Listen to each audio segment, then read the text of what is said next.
Monday night, and it's been like 90s the past 2 days. It's been extremely humid and hot, and everything is growing, which is wonderful.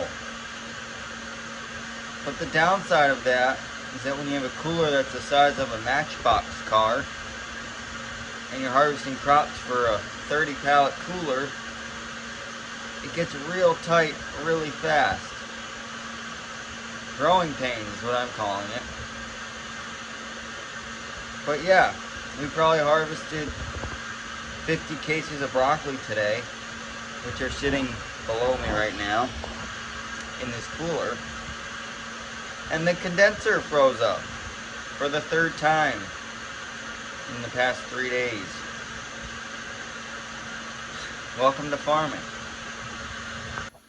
This is the compressor in the unit that creates the cooling. These are the coils down here that push the cool air through, and the fans back here which push the air down into the cooler. So what keeps happening is, because it gets so hot, it's so filled, and there's so much field heat that all the moisture basically is too much, and the heat is too much for this little machine to keep up. So these coils keep freezing up, just like your regular refrigerator getting covered in ice. Down here, the little drip pan is covered in ice, and I have cases and cases of cool broccoli sitting right down there. So we're very quickly trying to melt out the ice so we can get this back up and running before the cooler temperature gets above 40s. Thankfully this box is pretty insulated, so keeping the top off this for an hour or so doesn't harm it too much. But this is some of the things we've been dealing with for a little bit. And right now I'm using a heat gun. That's my father's, just to help melt the ice, make it go a little faster. As you can see down in there, that white is ice. This coil was all covered in ice a little while ago, and now we're just melting out the rest of it so we can fire the cooler back up so it can run overnight. We haven't been having a lot of issues in the past, but now that we're really filling this cooler up, it's kind of taxing on this, so taxing on the unit itself. Granted, better than not having any kind of cooling. This is definitely saving our butts, but there's some growing pains with it, and we're working towards getting a bigger cooler hopefully in the next year or two, but this will hopefully get us by. In the meantime, it's a nice little unit which will be great for our farm stand and markets in the future, but not great for large harvests and whatnot. So yeah, we're out here making it happen.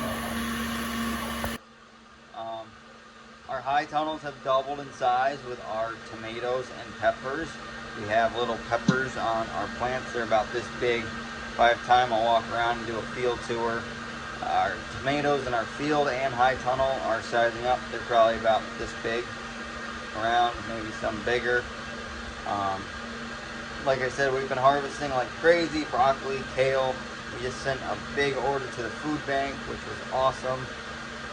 Broccoli's coming in like crazy, and so are the weeds. We've been cultivating and cultivating.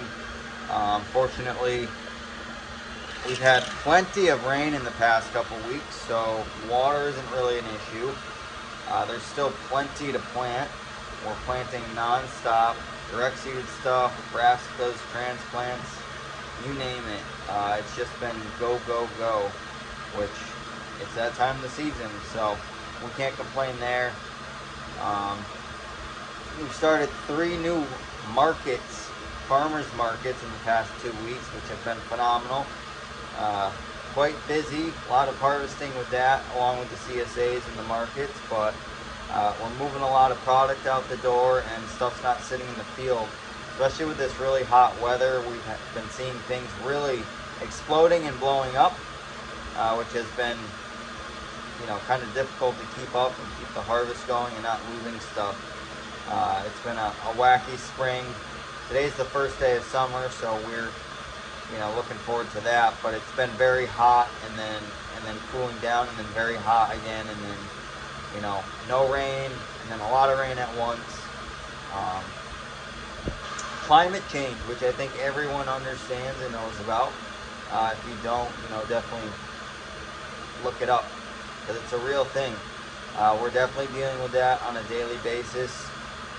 2 days ago it was 75, now it's 95 and 100% humidity. Last week we had 4 inches of rain on one day.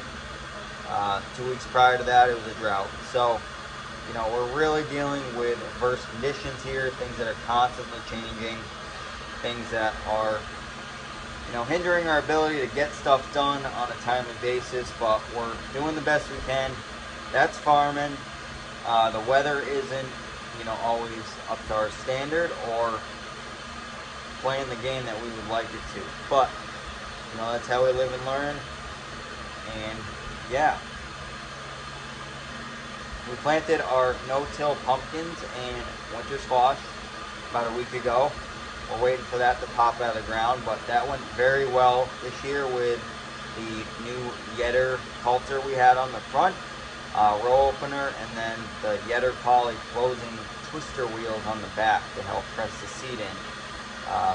We got a couple of quick videos on that, and I'm going to do a tutorial when I have, you know, 5 seconds to walk around and kind of show how that machine worked in the settings I was doing.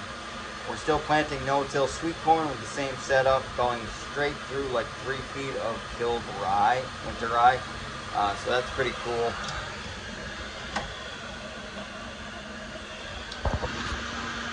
And yeah, things are growing, like I said, along with the weeds, but it's been a good season so far. We're moving a lot of crops out the door, and we're not holding on to stuff, which is awesome. And everything looks beautiful so far, except for the Swiss chard, because it looks like Swiss cheese. Excuse me, the Swiss chard, which looks like Swiss cheese now, because of the hail we got from the 4 inches of rain we got a couple weeks ago. So things happen. Can't control the weather, like I said, but can't complain. We're gonna knock on wood here and hope things stay strong. So we'll try to keep up with videos, keep going. We're busy. We're working from 6 a.m. to, I don't know, 6, 10 at night, you name it. We're just trying to get things done and keep things moving. So we will keep you posted. We'll get some cool videos and pictures going for you guys so you can see what's going on. But I just wanted to give you a quick update while I'm letting things thaw up here. See you later.